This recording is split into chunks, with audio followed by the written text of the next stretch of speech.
Welcome, everybody, to this latest episode of Macklin's Take here on YouTube. Hope you're enjoying the YouTube output. Hope you've had a chance to navigate around the channel and have a look at some of the things we've been able to bring you over the last few weeks. We'll be looking to do as much of this as we can, particularly next week ahead of White against Povetkin. Big week coming up. But there's a big fight coming up this Saturday too between Lawrence Okolie and Krzysztof Glowacki for that vacant WBO cruiserweight title.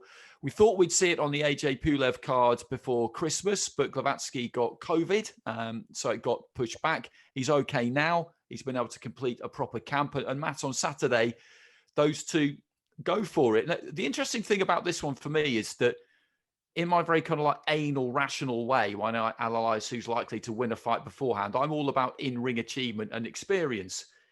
Now, Glowacki is the fighter of these two who's got all of that. It's not like Okolie doesn't have any. He's won the European title after all. But I do favour the younger, fresher man in this one. I do feel that the timing is good for Lawrence here.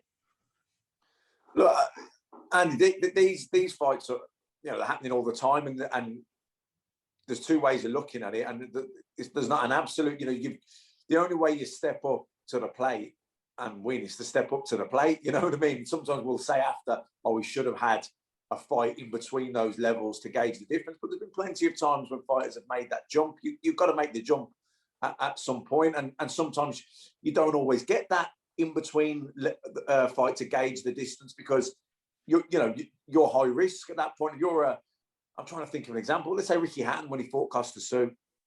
He'd beaten some really good fighters, but he hadn't beaten any of those, say, top 5 guys before Costa Tszyu, but he was smashing guys, a few levels below that. So, Billy Graham, Frank Warren, Ricky Hatton himself, they really believed they were ready to make the jump. But other people would have said, nah, he needs to gauge that distance between the level of Costa Tszyu and the level of the opposition he's been fighting. But there are other things to factor in.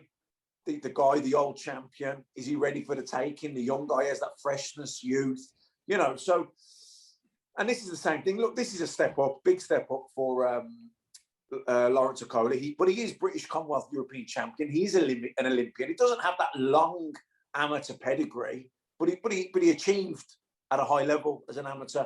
And even as a professional, you can see fundamentally that there is technical flaws because he hasn't had that long apprenticeship, let's say, but nonetheless, he's consistently been winning, and like you say, he finds a way to win.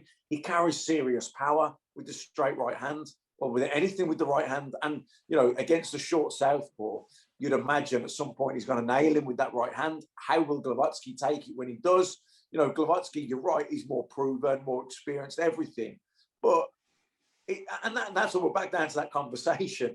Is he ready to make the move? Well, we're going to find out very soon. But a lot of people are backing him. I certainly wouldn't back against Okolie just for the simple reason, even though at times I've not really fancied him, he's gone out there and done the job. So, you can't deny, the fact that he finds a way to win. It's indisputable.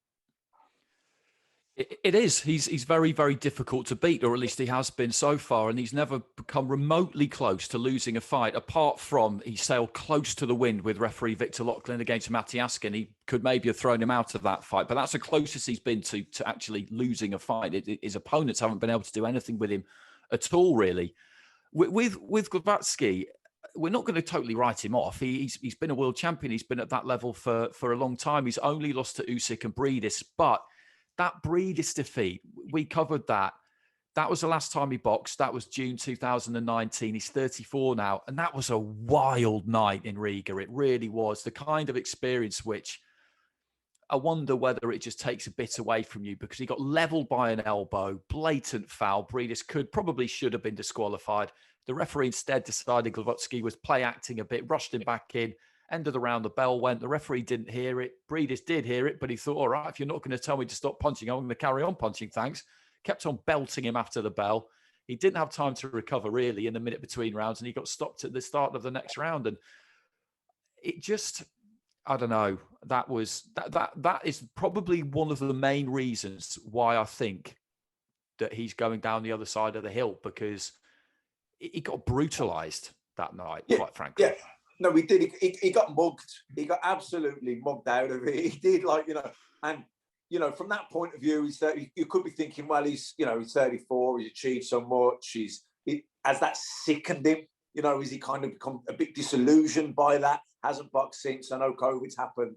Where's his appetite for the game now? Or you could look at it the other way and think that won't have knocked his confidence, because in his own head he thought I didn't lose that fight. I got absolutely mugged out of it, and actually I'm fuming and I'm hungry to get back up there and show that was just a complete, load of BS. But we don't know which one's going to happen. We don't know which one is going to play more a part in his psyche. Is he sickened by boxing as a result of that, or has it made him more hungry to get back to where he was?